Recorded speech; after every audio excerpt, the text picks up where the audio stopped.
Nadi Bamba. Le dossier de Nadi Bamba. Nadi Bamba. Nadi Bamba. C'est Nadi qui est assis ici, qui m'a nourri.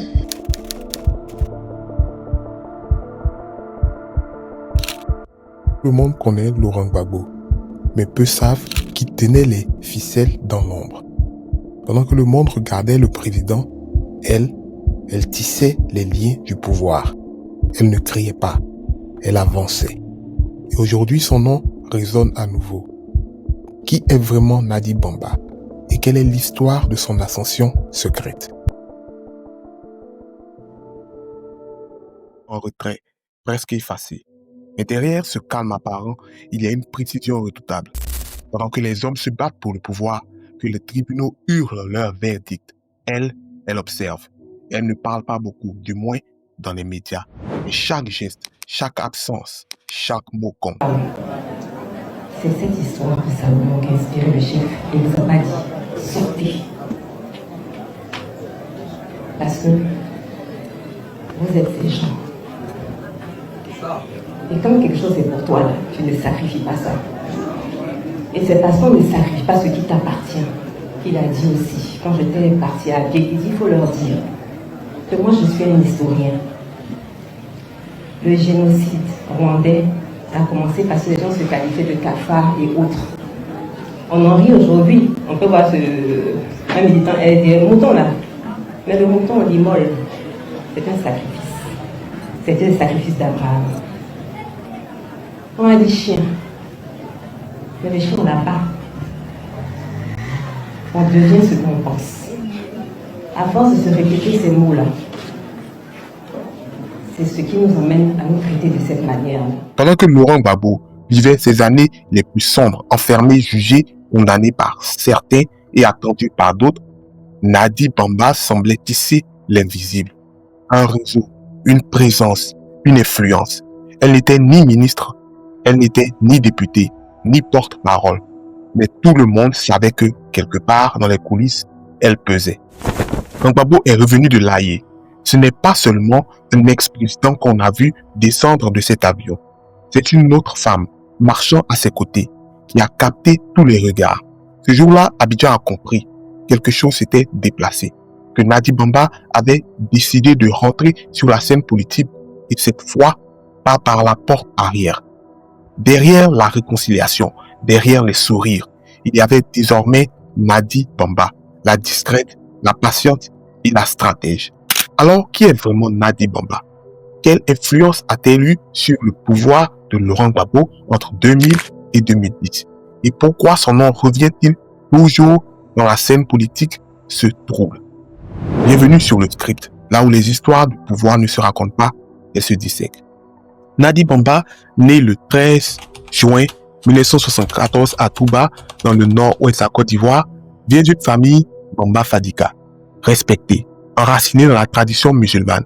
Elle a étudié la communication à l'école française des attachés de presse à Paris et travaillé comme journaliste à Africa numéro 1, avant de créer son propre groupe de communication, Cyclone. C'est à la fin des années 1990 qu'elle croise le chemin de Laurent Gbagbo, alors opposant farouche au régime de Bédié.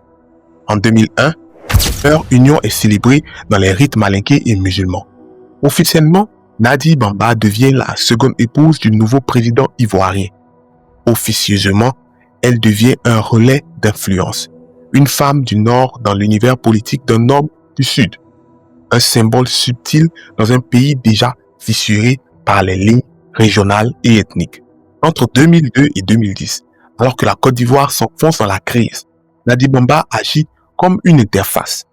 Plusieurs témoignages la citent dans les échanges discrets entre le palais présidentiel et Guillaume Soro, alors Premier ministre, ou encore entre des missions de médiation entre Laurent Gbagbo et Blaise Compaoré. Derrière les apparences, elle gère des passerelles, apaise des tensions, transmet des messages que le protocole officiel ne peut pas porter. À l'époque, les journaux étrangers évoquent une épouse parallèle, une femme influence mais invisible, un rouage du système Gbagbo qui agit sans titre ni fonction. Sa société de communication, Cyclone, s'occupe d'une partie de l'image du président. Ses réseaux dans la presse en Côte d'Ivoire et à l'étranger servent à canaliser les récits. On la voit rarement, mais elle est partout. dans les couloirs du pouvoir, certains la surnomment Madame Off. Les diplomates qui la rencontrent la décrivent comme posée, efficace, capable d'imposer le respect sans hausser le ton. Quand la guerre de 2010 éclate, le pays se déchire. Gbagbo est renversé, arrêté, envoyé à la Cour pénale internationale. Simone Veil, elle aussi, est emprisonnée. Mais Nadi reste libre, hors du pays. Elle se réfugie entre le Ghana et la Guinée équatoriale, puis en Europe. Et pendant que le monde croit le clan Gbagbo éteint, c'est elle qui garde le contact avec les partisans, les avocats et la diaspora. Le site Africa Intelligence la surnomme alors la gardienne du temple. Elle est la porte-parole d'entrée de tout ce qui concerne l'ancien président en exil.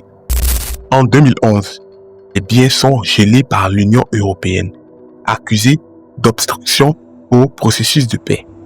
En 2015, la justice européenne l'a blanchi. Sa discrétion finit par payer. Elle n'aura jamais pris la parole, mais elle aura toujours dirigé depuis les coulisses. Le 17 juin 2021, 10 ans après sa chute, Gbagbo descend d'un avion à Abidjan. À son bras, Nadi Bamba, resté à Abidjan. Cette image fait le tour des chaînes. Un couple recomposé, symbole d'un retour et d'une recomposition du pouvoir. En un instant, le public comprend que le Gbagbo d'après la Haye ne sera plus le même. Autour de lui, les alliances ont changé. Et Nadi n'est plus seulement une épouse. Elle est une actrice politique. Depuis son retour, les observateurs notent son influence grandissante dans le PPACI, le parti fondé par Laurent Gbagbo après sa rupture avec le FPI historique. Les médias ivoiriens et étrangers, Jeune Afrique, l'Africa Report, L'Avenir, la décrivent comme la vraie patronne du mouvement. C'est elle qui filtre les audiences, qui gère les invitations, qui conseille le chef sur ses prises de parole. Gbagbo lui-même le reconnaît publiquement.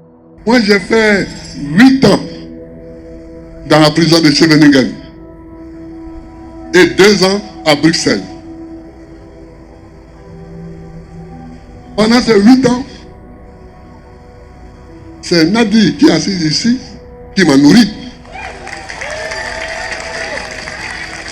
C'est elle qui me donnait l'argent chaque mois pour vivre.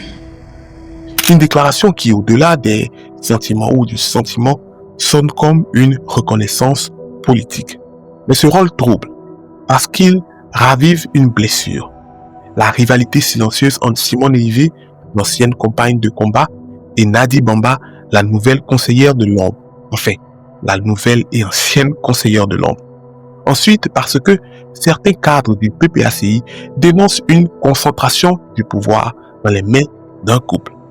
L'accusation prend une nouvelle dimension en 2025 lorsque Charles Blé Goudé, autre ancien fidèle de Laurent Gbagbo, accuse publiquement Nadi Bamba d'avoir verrouillé l'accès à Gbagbo et d'influencer toutes les décisions stratégiques. Votre aîné, Issa Sangaré Yeresso, il est en vie, je le cite. Il avait une émission qu'il animait qu'on appelle En toute franchise. Sur les antennes de la RTI, effectivement, RTI 1. Je demande que Guillaume Soro désarme. Parce qu'il a été nommé Premier ministre pour qu'en retour, il désarme. Vous savez ce qui s'est passé? 3 jours après cette interview, je suis convoqué par Nadi Bamba, chez elle à la maison. J'y arrive, je trouve Guillaume Soro. Je trouve Konaté Sidiki. Je cite des noms. Je trouve Méïté Sendou. Je suis sur un banc d'accusés. Quelques minutes après, le chef de l'État de Côte d'Ivoire arrive. Me voici entre le Premier ministre et le chef de l'État. La dame prend la parole. Blé présente tes excuses à Guillaume Soro. J'ai dit pourquoi? Pourquoi tu lui as demandé de désarmer? Les armes qui portent de jour sa tonne, ce ne sera pas contre Gbagbo. Tu ne sais pas. Tu ne sais pas de quoi tu parles. Qui suis-je? Devant le chef de l'État de Côte d'Ivoire. Devant le Premier ministre, je me mets à genoux, je demande pardon au Premier ministre. Et je n'ai pas dormi toute la nuit. Les armes ont tourné en 2011, non? C'était contre qui? C'était contre les Ivoiriens. Le président Gbagbo a arrêté. C'est tout cela. C'est de ça que moi, je ne veux pas parler. Tout ce que je dis, si elle n'est pas d'accord, elle peut me traduire en justice. Je suis prêt pour ce procès de vérité. Parce qu'on ne peut pas gâcher tout un combat comme ça. Toute ma vie, je n'ai fait que faire la prison. J'aime le président Gbagbo. Je n'ai rien contre le président. Est-ce que vous avez essayé d'utiliser d'autres voies et moyens pour rencontrer le président Gbagbo? Je suis allé rencontrer le pasteur Dion. Il est en vie. Je lui ai dit, est-ce que vous pouvez approcher mon père? Je veux parler avec lui. J'ai écrit une lettre que j'ai remise au professeur Hubert Oulaye. Ça n'a pas marché. Je me suis rapproché de tous les chefs départementaux coutumiers de Gagnoa, avec à la tête Boga, Sivori. Ils sont allés rencontrer le président Gbagbo à ma demande. Ils sont revenus, ils m'ont dit, il dit que tu ne lui as rien fait, mais il s'organise pour te recevoir. Je leur ai dit, c'est pas vrai, ça ne va pas se passer. Parce que le programme d'une dame est en train de se dérouler. J'ai fait tout ce que je pouvais faire pour rencontrer le président Gbagbo. Donc les jeunes gens qui sont instrumentalisés sur les réseaux sociaux, non, mais il n'a jamais demandé, ils ne savent pas de quoi ils parlent. Moi, je ne suis pas leur ennemi. Il y a un complot contre la gauche ivoirienne. L'opposition est aujourd'hui à terre, on ne peut rien faire. Non, quand vous expliquez les choses, il y a peut-être une dent contre vous, mais quand vous parlez de complot contre la gauche ivoirienne, c'est peut-être un peu trop gros. Quand les acteurs, Ali, quand les principaux acteurs ne peuvent même pas s'adresser la parole, des gens qui se réunissaient, qui concevaient, qui ont un parcours commun, qu'ils ont connu dans la douleur de l'histoire de la Côte d'Ivoire. Aujourd'hui, qu'est-ce qui nous oppose fondamentalement? Parce que l'autre a peur de m'approcher. Parce que s'il m'approche, il ne peut plus avoir accès au président Gbagbo. Il y a un corridor qui a été installé, avec un guichet unique. Si tu ne passes pas par là, tu ne peux pas. Demandez-le tous. On se parle souvent en cachette. Voilà l'atmosphère qui a été créée. Pour la première fois, la femme silencieuse devient le cœur d'une polémique nationale. Elle ne répondra pas. Fidèle à sa ligne de conduite, ne jamais commenter, laisser parler les faits. Mais cette fois, elle a d'autres armes. Dans un monde nouveau où les réseaux sociaux jouent un rôle important, ces relais font le travail à sa place. Ceux qui connaissent la politique ivoirienne le savent. Rien n'est laissé au hasard. Le mariage civil et religieux de Laurent Gbagbo et de Nadi Bamba, célébré le 8 août 2024, après le divorce d'avec Simone Veil, n'est pas qu'un simple acte privé. C'est un message politique, une manière d'officialiser une transition, d'asseoir une légitimité nouvelle dans un parti en pleine recomposition. Une façon aussi de créer un pont entre deux mondes. Le Sud chrétien, historique de Gbagbo, et le Nord musulman, incarné par Nadi. Dans un pays hanté par les fractures identitaires, cette symbolique compte. Nadi Bamba a bâti sa stratégie autour de 3 leviers. Le silence, la communication maîtrisée et le soft power. Son silence attire plus qu'il n'éloigne. Sa communication n'est jamais spontanée, toujours calibrée. Et son influence, elle la déploie sans discours, par le réseau et la présence. Si Gbagbo affaibli devait un jour se retirer définitivement, beaucoup voient déjà en elle la gardienne du flambeau, voient la figure capable d'assurer la continuité. Mais cette stratégie a ses risques. Plus le couple concentre le pouvoir, plus les tensions internes se multiplient. Certains la voient comme une femme d'État, d'autres comme un écran de fumée. Quel qu'il en soit, son nom est désormais gravé dans la trame du pouvoir ivoirien. Qui dit que l'éclatement de cette couche ivoirienne ne prendra pas un autre niveau en cas de disparition de celui qui l'incarne, et cela même à l'intérieur du PPACI. L'avenir nous dira. Car en réalité, Nadi Bamba n'est pas qu'une page annexe de l'histoire Gbagbo. Elle en est un chapitre à part entière. Une femme qui a transformé la discrétion en influence, le silence en stratégie et l'ombre en pouvoir. Et quand dans quelques années, les historiens se demanderont comment les gbagboïstes ont survécu aux prisons, à la guerre et à la chute, ils trouveront forcément son nom. Si vous avez aimé cette vidéo, n'oubliez surtout pas de me laisser un pouce j'aime, de vous abonner et surtout de partager massivement. On se dit à la semaine prochaine.